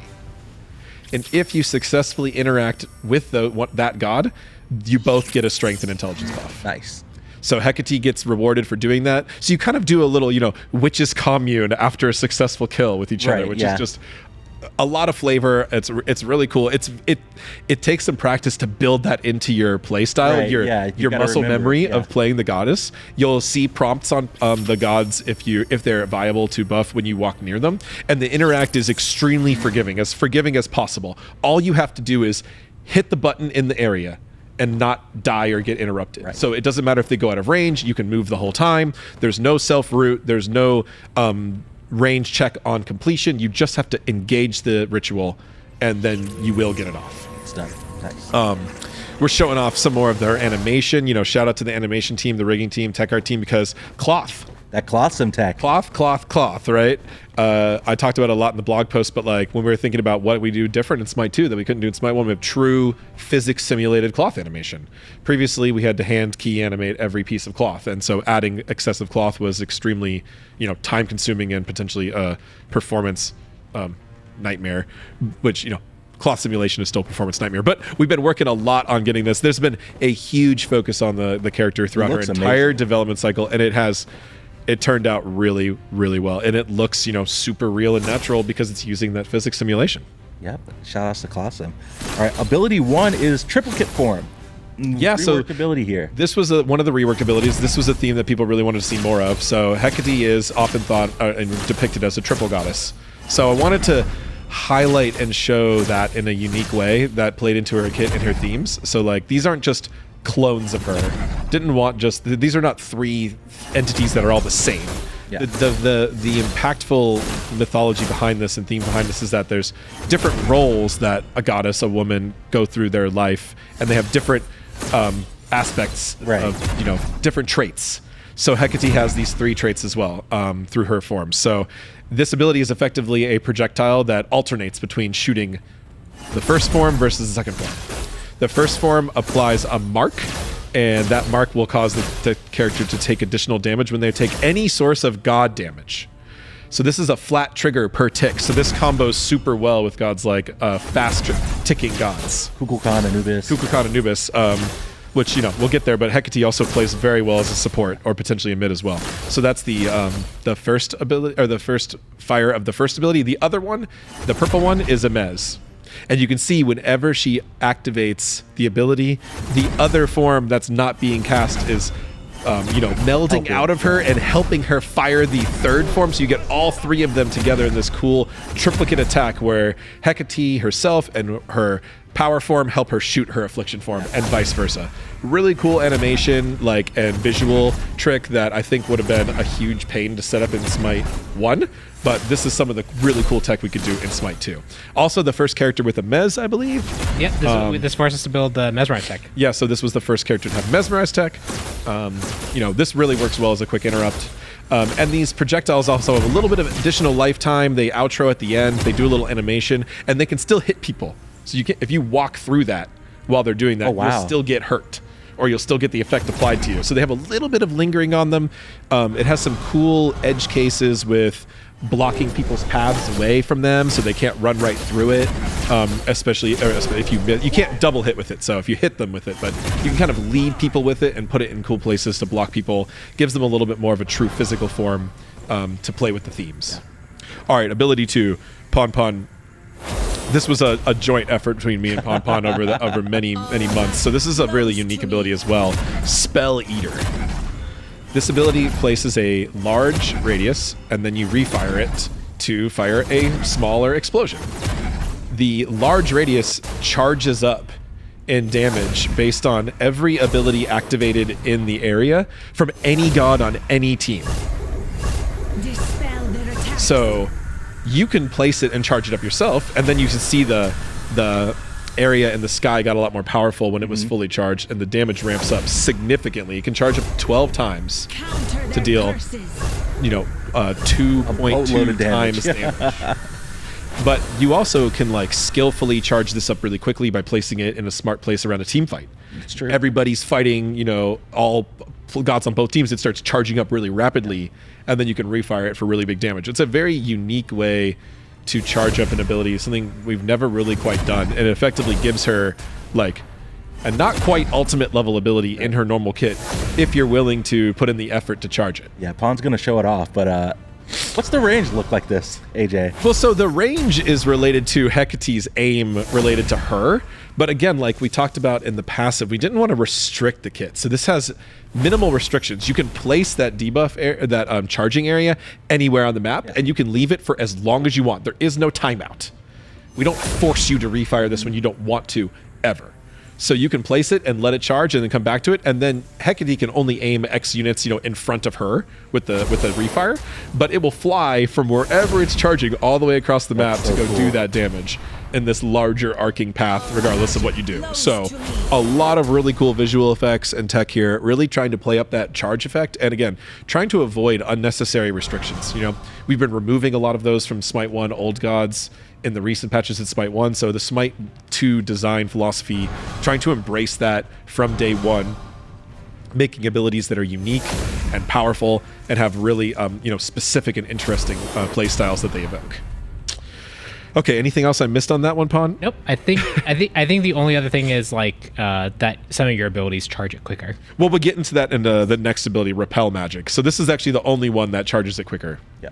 Yep. So this ability is a lock-on ally targeter. So you can aim at yourself or any ally. When you fire it, it'll deal immediate damage around them, and then it'll put a spell shield on them. So you see that purple shield. The first time we've used this type of mechanic as well. Cool. So this is effectively a health shield. Works like any other health shield, except it only absorbs magical damage. So if you use this health shield and then walk up to on her, it's not going to do anything for you. When she does spell shield anyone, herself or any ally, she gets a movement speed buff, always. And if she activates spell shield in the area of the AO2, it will charge it for triple charges. Nice. So as Spell Eater is eating up spells, the spell shield is giving it an extra appetizer and dessert to go along with it. But yeah, really unique thing. We've never done this before. As far as the spell shield goes, it stacks with all of their shields, and if you have a regular shield and a spell shield, you can see the blue and purple next to each other side by side on your health bar. And we have all shield stacking tech in Smite 2 that we don't have in Smite 1 that will take the most narrow priority shields or the shortest duration shields will get absorbed first to try to maximize your shield value. All that's happening automatically behind the scenes from the code we've set up for Smite 2. And yeah, this ability is just really cool in a way to like stack on some bonus damage around, like if your tank or jungler dives in, you can get a bunch of bonus damage by hitting, snapping it onto them and hitting the enemy targets around them. It's just it really feels really good and satisfying to use, and it's like it's lock on too, but with some specific constraints about who's in the area. In a way that makes it, I think, feel really fair, but still powerful. Yeah. Yeah, and this is definitely the one of the abilities that really showcases her as she obviously can play like a mage and deal damage, but there's been people in our internal playtests who are like exclusively playing Hecate support, and I think she's like a better support than anything else. And it is very effective with the 2 scaling and having high base damage when it scales, combined with the 3 being a very good counter, especially to a lot of magical characters, and synergizing with and the 1 giving that damage buff that can synergize with a lot of rapid tick characters. She can be a very potent support. Yeah, she's got access to a mez. She essentially has medium int scaling across the kit. But she has a couple things, like Pon mentioned, that do a decent amount of very good base damage, or have synergized very well with even if you're not building int. So that's the AO1 and the 2. And then the 3 is explicitly very supporty feeling and giving someone a shield. So the character plays really well as like a utility int character or a true support. And now we got to see the ultimate. We're talking about utility int character. It's hard to top the utility that this baby gives you. Open the gate. Oh, you're going to do the full combo. So, oh my gosh. OP. Okay, that was a lot, but let's look at what it is. Let's hit that one Ymir pawn with the ranged ultimate. So this summons these 2 big circles. There's a long warm up, a long warning area, and then a detonate at the end. When it detonates at the end, it takes any enemy gods that are hit, are stunned for a short duration, and then teleported to the other portal. So you can also, why don't you go ahead and banish this Ymir away from me, Pawn, just by himself. Don't hit the other ones. Yeah, just I want him out of here. Be gone. Be gone. Ooh.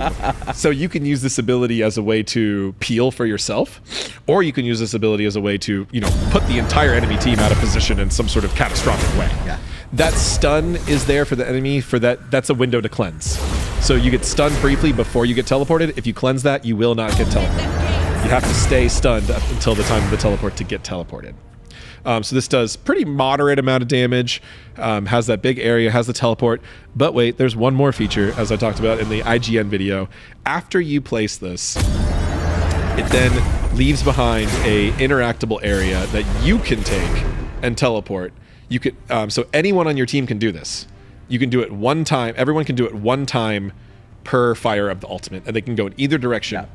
Yeah. So if someone's out of position, they can use it to take it back, or they can use it to get into the fight as well. So Hecate has a lot of themes with the crossroads, which we kind of and you also see in her theming about her torch and being placed in doorways, and this was used for kind of things like interdimensional travel, and part of her justification for being an underworld goddess, being able to travel to the underworld. So that's like we extrapolated a lot of those themes into this super awesome switcheroo teleport ult, which is something that the players have been asking for years. And the visual effects are just gorgeous on us. The effects are insane. So cool when people, if you like, there's a lot going on. So there's her triplicate form, also help her. One of each form summons at each portal to help you cast it. If you look down, you see this infinite celestial void in the bottom. When you hit an enemy god, or when you take it, you dissolve. You can actually watch your materials and your model dissolve. And when you go through it, or anyone goes through it, the whole world turns otherworldly and spacey as you travel.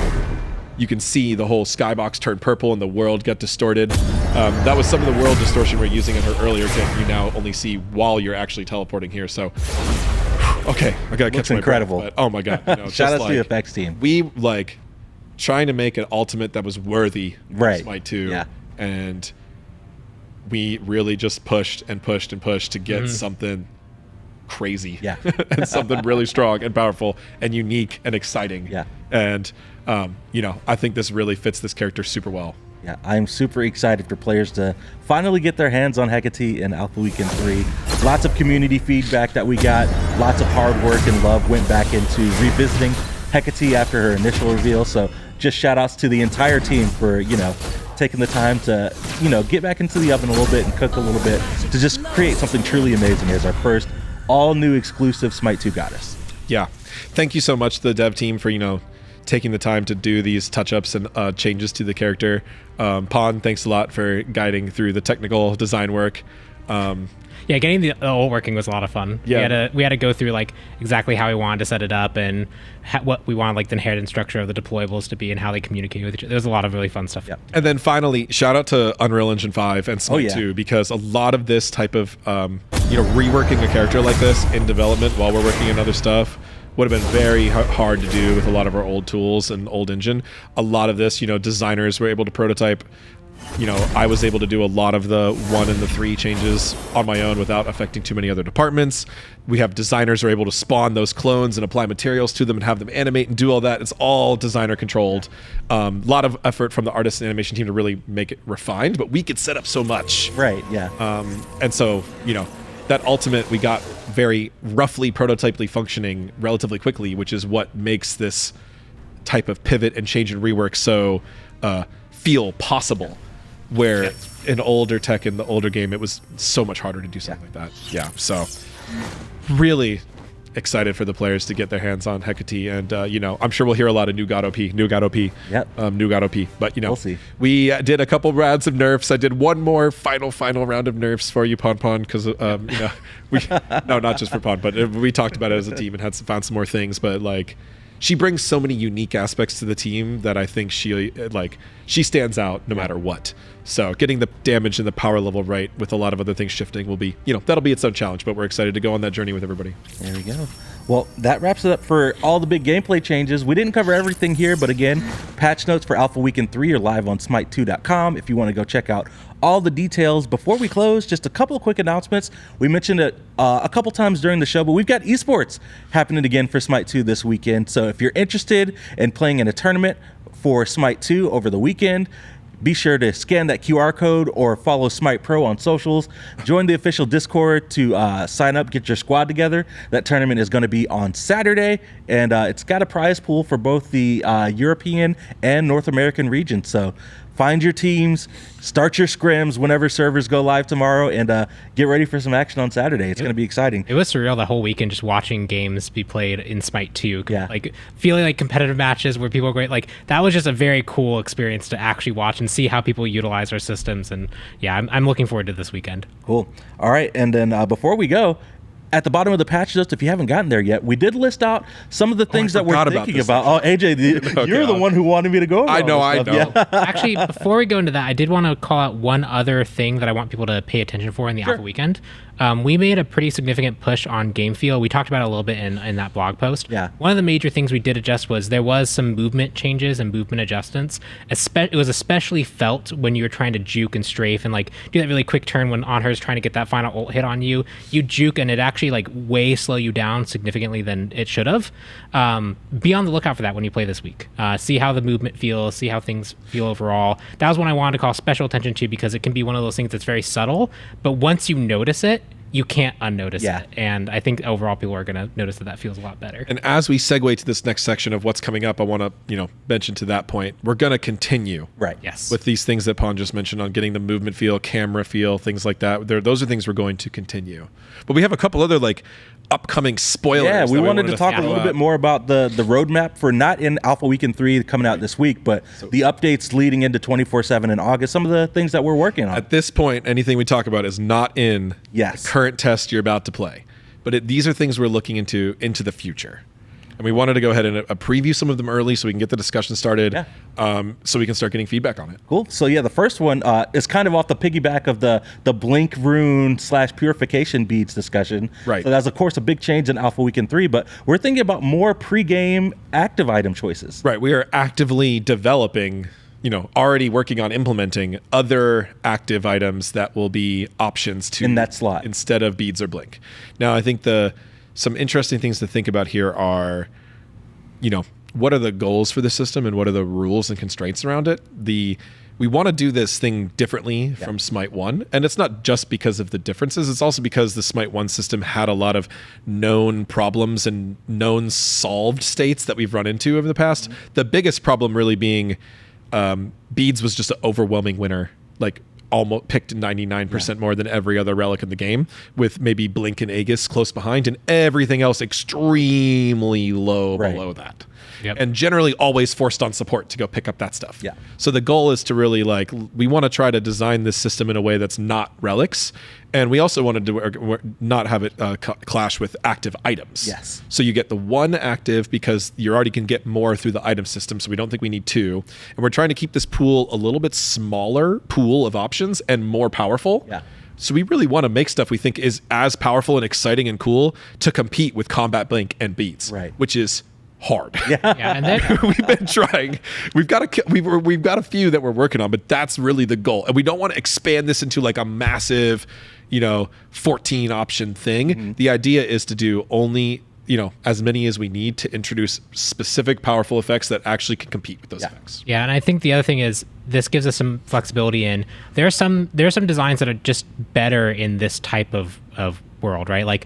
Even the weakest version of the fun blink is probably something that if it's an item, it might feel obligated to pick up, where when it's now competing with some more other powerful choices, it now feels like that's a better slot for it than the active item system would be. A lot of other things fall into it's much better for it to be an active item where these are choices that you can pick up, but there are just some effects that being forced into that also can feel weird. So this gives us the two slots that make sense for us. Some designs really fall into this category, while the other designs fall into the active item system. And now this design also shares a lot of goals with the next thing we're going to talk about on the list. The next thing we're going to talk about is pre-game passive choices. So we're talking about and discussing and actively brainstorming what does it look like for you to choose already implementing a passive before you even hop into the game, right? So we want to, there's a couple goals here. One is just that's the thing we've been getting from feedback is kind of starter items or something to help focus roles a little bit more specifically, or something to give you additional effect. But we didn't want that to just take up an item slot. Yeah. We think the starter item design is not the ideal way to do this. So we're effectively introducing a sort of 7th item slot here using this effect. And we are planning on implementing this with multiple options to be selected at the beginning of a match through UI for the next alpha. Not the current one, but the next one. So we want to provide combat-oriented effects, not economy. So we didn't really want this to be the place where here's where I get my support assist gold XP thing I have to get every time, because then there's no choice in it. Yeah. Right? We're intending to put combat-oriented effects that actually have pretty clear role connectivity, but not mandatory. Yeah. So there will be something that seems better for solo lane, or seems better for jungle, or seems better for support, but it has outside applications in other places as well. If you want to focus on maybe I'm going to invade more from the support. Yeah. You could pick the jungler type one.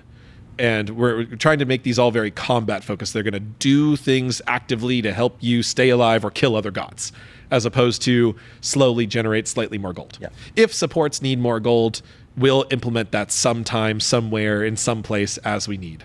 We kind of did the jungler solving thing by putting it on the speed buff. On the buff, yeah. Yeah. So like that's not going to be the stuff you pick here. We're picking something different here. Yep. It won't take up your item slot. It'll be selected at the start of the game. And yeah, we're already actively working on them. We are in progress implementing them right now. It's super exciting. Yeah. All right, the next up, we're looking at the God ability text. Doing a pass on that. Smite has a lot of text. It does. And I've tried to not show some text, but our players think it's important, and I understand that we need to have a place where you can read that text. Yeah. We can't get away with Pokemon descriptions where Trick Room just says makes the battlefield funny, and then the wiki page is 10 pages of technical documentation about what the move does, right, or what the ability does. We have to put that in the game. So there's a lot to do with the short and long descriptions where the bigs first start. But we want to do more. So we're going to be doing a future pass around clarity and shortening the short descriptions to make them even shorter so you can really get a quick look. What does an ability do? And then if you want to go read the long stuff, that's great. Yeah. But the short needs to be short so you can parse it really quickly. We're going to be looking at the color coding, the highlighting, the organization of the whole thing. We've got a lot of the data already in the game that we need. Now we're just, cleaning it up, rearranging it, and we have a lot of UI features too that are going to support it, which I think we'll talk about some of them as we go down the list. But so after this, player progression, doing lots of stuff coming up for player progression. We mentioned stuff like the God Mastery system, right, and the Ascension Passes stuff being in progress, but a lot more on top of that. Well, this one is a given. Probably a lot of people know, like, it's expected, it's coming, but we just wanted to call it out because it's a big venture. And it's really important to the game. So we plan to have all sorts of player progression ready for the 24/7 alpha, right? When you start playing the game all the time, you want to be able to earn mastery. You got to grind, right? Right. Yeah. It's like a very fulfilling part of playing Smite. Although a lot of people are in there just for the thrill of combat. But we got to have some more, and there's a lot of cool stuff. And so we're going to have the God Mastery and the Ascension system is really the big thing that we're working on. It's going to have a whole bunch of new rewards, new skin types, some familiar cosmetics, some completely new cosmetics, some really fun and cool art and cosmetics that I can't wait to show you all. And one other quick spoiler teaser feature for this is that we're going to have God level customization. So you can have a completely different set of cosmetics on her than you do on Anubis. Just automatically when you load into the game, it's already pre-saved. You can go configure that outside the game, as opposed to Smite 1, which is everything is account level. Right. So if you wanted to fit something that fit your god or fit your skin, you couldn't do that. In Smite 2, you will be able to. That's super exciting. I can't wait for that. I know players love just going in and customizing their loadout. So giving them even more options to do that per character is super sick. Right. All right, next up, this is an important one. Player really reporting and moderation. We've got some stuff that you'll probably see some remnants of in Alpha Weekend 3. I think someone told me they found the report button in Alpha 3. Yeah. I don't know if it works yet in that build, but it's in there already. Yeah. So it's something that we're actively continuing to work on, leading into 24/7. We have a couple other things behind the scenes I can't quite speak to yet, but we have some new tech on the new engine, and with Rally here to help us with these overall moderation tools. We'll get in a lot more specifics on those. We have more modern methods for detecting cheaters and things like that in the new engine, the new game, and we're ramping up our report systems for punishment systems and things like that. It's all in progress. It's all working, and we plan to have some method of this functioning for 24/7. I mean, as we've already seen in the alpha build, people say that sometimes their alpha weekends, they don't get to play that many games because they have levers or whatever. Some of that we chalk up to some people are, having maybe technical issues or, some are they're still figuring things out. But we want to make sure we keep building on this. It's really important to the enjoyment of the game. Absolutely. And it's also a large technical effort to push through. So, all right. Next up, the K screen. We are working on that actively, right? Right. So when I said we were working on some of the text stuff that would have some UI supporting it, this is what we mean. So working on a K screen, we want to have a place where people can read the entire kit in a really short, clear description. And we also want to be able to use this as a way for console players to level up their abilities. This is a common flow actually in Smite 1. Right. It's funny because in Smite 1, a lot of people who don't know that console had something like this to level up. They have a different tooltip menu, Yeah. but they'll essentially use this new K screen to do that. Some people who use that on console in Smite 1 exclusively level up that, and they don't Exactly, use the yeah. other, and the other people don't even know about the other feature. So this is actually really important to a really big group of console players. And one of the other big things we want to do with it is when you look at the screen while you can rank up an ability. So on any platform, or so whether you're PC or not, if you have your points, you don't know which one to spend, you can hit K and you can see we'll have a shortened view for each ability that just says, damage +2, cooldown -1, those types of summary that tells you exactly what you're is getting going to with the level upgrade. up if Yeah. you put the point in it. That's awesome. All right, kind of along the lines of the K screen, because I know Smite 1 players use the screen to do this, but individually changing your ability cast types. Right, so It's we're coming. actively working on this. We ask about it a lot. We just want to tell everybody we are working It's coming. on this. One of the things we're thinking about on this too is not putting it in the K screen, putting it in the settings menu. So then you can access it out of game, and you could potentially access all of your gods at once out of game, and you could, or toggle between the different gods and set them all up like in one big go. Right. Instead of having to load into the game and come out, but you could still set it in game as well through this. So we are actively working on this too. We're not giving super firm release dates for any of these things, but all these things I'm talking about are planned between the next alpha or the 24/7 alpha. So this stuff is all in progress and coming soon. So I know this one people have been asking for a lot, so it's on the way. Absolutely. And then the last one we're going to talk about is a big one, ranked in progress, shooting for 24/7 alpha for our ranked release. I know Max, our resident matchmaking and ranked expert, has been doing a lot of work with ranked. Believe we've got some content with Max over the next couple of weeks where he's going to deep dive into some more changes on the system, but lots of changes for ranked coming up. So we know our players really engage with ranked. It's huge for the content scene, the competitive scene, right? And it's also just for people who want a little more out of each match, a little more stakes, it's really important. So we're prioritizing ranked as very highly. We are not going to plan to release it directly with the 24/7 alpha, because we have to make sure the game is pretty stable 24/7 first. So there'll be it'll probably be the first patch after 24/7 alpha, or potentially sometime in between for some test period or something. But that's where we're actively prioritizing it. We've talked a lot about the ranked and matchmaking changes we aim to do. So you can go back and look at some of that previous content we've done from SWC and before.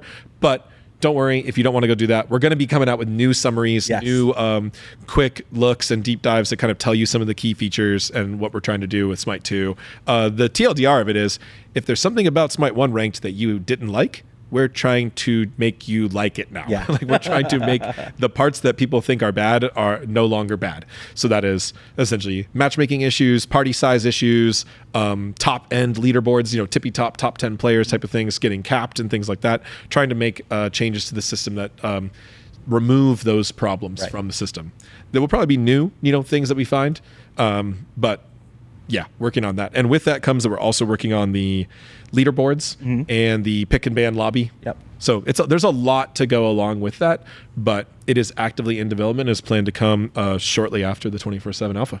Yeah, for sure. Well, we've got lots of exciting stuff over the next couple months for players to look forward to. But in the near term, Alpha Weekend 3 headed your way tomorrow. Keep an eye out for announcements on our social media and Discord for when servers go live. I believe somebody hid the red button from Travis, so we'll see what time he finds it and pushes it for servers to go live. But we'll be back here, same place tomorrow at 1 p.m. for a Dev Insight show. We're actually going to have executive producer Alex or Kilgoon on the show to answer any questions that people may have regarding things like the 24/7 closed alpha, any of the roadmap details that were released earlier this week. So be sure to tune in and join us for that Dev Insight if you want to hear more from Kilgoon.